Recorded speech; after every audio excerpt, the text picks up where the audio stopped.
Hello everyone, today I want to show you about my testing to growing rice in the small areas, but now no good because raining so much.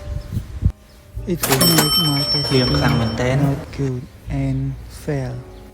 Maybe I can start next step.